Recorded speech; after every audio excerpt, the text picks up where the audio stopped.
Going over to number 13 now. Here, we're being told this is an exponential relationship. In other words, it involves an exponential equation. And for exponential equations, the basic format is this. You have A, which is the starting amount. You have B, which is the way it changes. And X, which is the number of times that happens. The big idea here is that for an exponential equation, you're multiplying. As x goes up by 1, y is being multiplied by some consistent number. There are two variations that we should know about that don't pertain to this question. Now here, if we have our a times b to the x, what's the starting amount? Well, that's 604. Now, how is it changing? Well, we know that in an exponential, as you go from here to here, you are multiplying.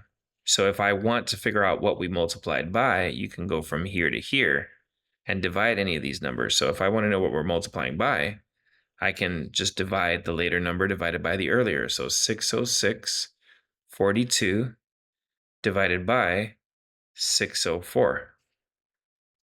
And on the calculator, 606.42 divided by 604 gives you 1.004.